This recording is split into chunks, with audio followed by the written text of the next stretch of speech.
Taylor and Deacon give in to temptation again as Steffy drops a bombshell on Ridge. In an episode brimming with dread, desire, and dangerous secrets, The Bold and the Beautiful pushes its characters closer to a point of no return. Love once again collides with loyalty, and the consequences feel more severe than ever before. As Taylor Hayes and Deacon Sharp give into a passion they both know could destroy their families, Steffy Forrester makes a stunning confession to Ridge, one that leaves him reeling and sets the stage for an explosive confrontation. And looming over it all, as always, is Sheila Carter. Steffy and Finn. Fear beneath the calm. At the Cliff House, the morning light spills across the patio as Finn, shirtless and relaxed, wraps himself around Steffy in a moment of quiet intimacy. On the surface, it's peaceful, but Steffy's gaze is distant, fixed on the horizon as the weight of her decision presses down on her. They revisit the ultimatum she gave Taylor, the one Steffy insists she never wanted to make. "She left me no choice," Steffy says, her voice tight. For what feels like the millionth time, Steffy and Finn go over the reasons behind it. This isn't about jealousy or control. It's about survival. If Sheila Carter finds out that Taylor is involved with Deacon, there's no predicting what she might do. Sheila has proven again and again that she doesn't respond to threats the way other people do. She escalates. She retaliates. And Steffy will not gamble with her children's safety. Finn supports her completely. He understands the danger Sheila poses better than most, having once been trapped in her orbit himself. The idea of Sheila feeling threatened, of believing someone is trying to take Deacon away from her, terrifies them both. Steffy admits she needs to talk to someone about all of this before it eats her alive. Finn guesses it will be Ridge, and Steffy agrees. Her father needs to know what's happening. Still, she clings to a shred of hope. Maybe Taylor will call. Maybe she'll say she's ending things with Deacon. Maybe this nightmare can stop before it goes any further. Because the one thing Steffy knows for sure is this: nothing can be allowed to provoke Sheila. Taylor alone with an impossible choice. Back in her office, Taylor stares at a screensaver photo of Steffy, Finn, and the kids. Her family, her anchor, her heart. The image triggers a flood of memories, including the ultimatum Steffy delivered with trembling resolve. If Taylor continues seeing Deacon, she risks losing them all. Taylor is torn apart by the impossible position she's in. She didn't go looking for this. She didn't plan to fall for Deacon Sharp, of all people. But after years of loving Ridge, losing him, and convincing herself she'd never find that kind of connection again, Deacon made her feel seen, desired, alive. Now that same connection threatens to cost her everything. She moans softly, pacing the room, caught between the woman she's always been, the devoted mother, the careful psychiatrist, and the woman she barely recognizes, the one willing to risk it all for a forbidden love. Sheila knows, or suspects, the truth. At home, Sheila rambles on cheerfully about her day, her plans, and their future. But Deacon isn't listening. He's somewhere else entirely, lost in thoughts of Taylor. She notices. She tilts her head, studying him with unsettling calm. She asks sweetly, "What's on your mind?" Or should I be asking, who? Deacon, visibly rattled, reaches for a drink. For a man with a long history of alcoholism, the gesture alone speaks volumes. Sheila watches him carefully. She doesn't explode. She doesn't accuse. Instead, she gushes.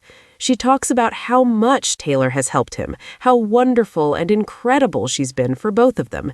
Sheila frames Taylor as a blessing in their lives, someone who's helped Deacon become a better man. As she talks, Deacon flashes back to telling Taylor that he loves her. The contrast is chilling.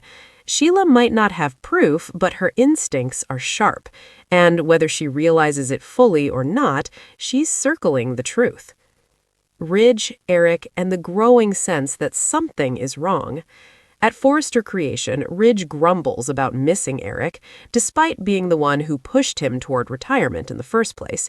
He insists he told his father the door was always open, but Eric hasn't returned, which Ridge claims is a good thing. Even as he says it, his unease is obvious. The conversation shifts when Hope walks in. Katie's name comes up, and Ridge speculates that perhaps her new designer can convince her not to use the Logan name. After all, branding matters. They speculate endlessly about who this mystery designer could be. Ridge is dismissive, insisting that no matter who Katie hires, they won't succeed. Running a fashion house, he reminds them, is incredibly complicated. What Ridge doesn't realize is that his confidence is built on a lie he doesn't yet know. Bill, Liam, and the secret that could detonate Forrester. At Spencer Publications, Bill sits across from Liam, his tone sharp and serious. He reiterates the rules. The secret about Eric can't get out, not one word.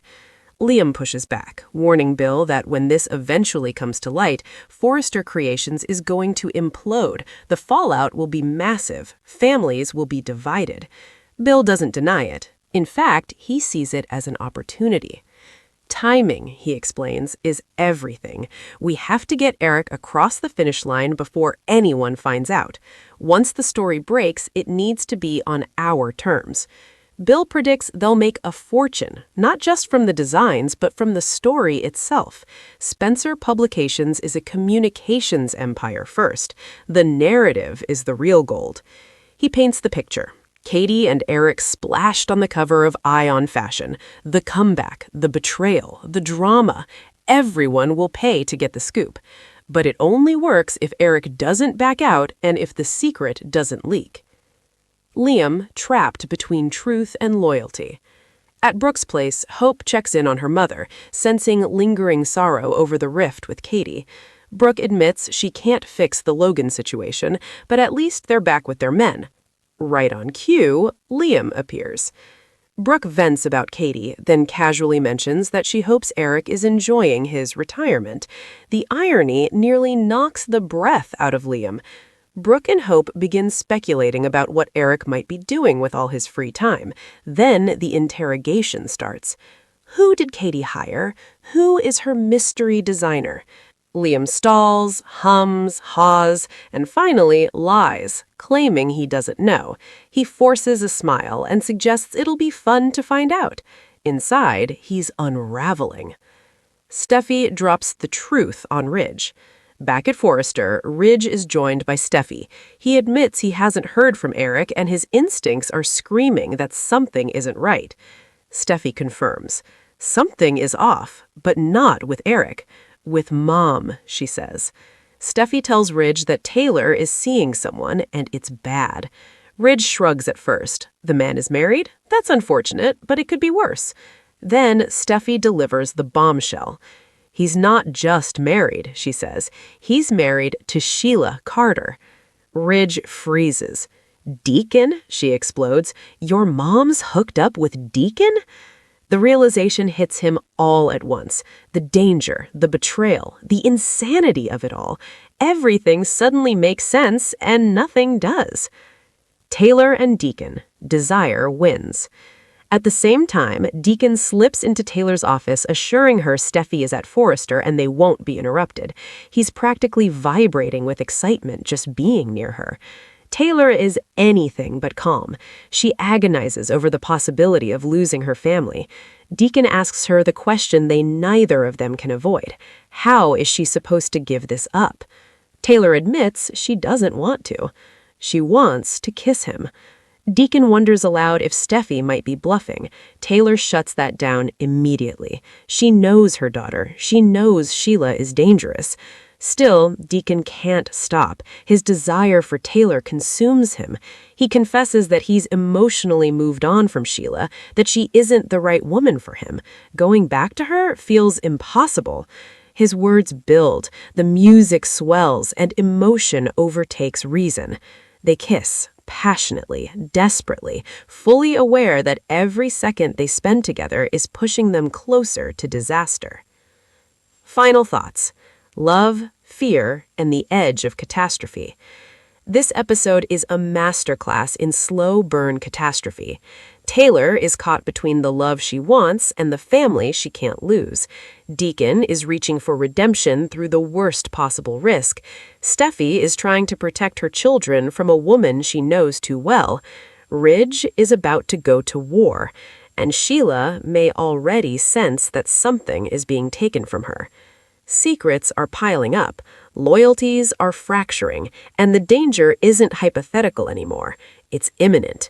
Because in The Bold and the Beautiful, forbidden kisses never stay secret long, and when Sheila Carter feels threatened, everyone pays.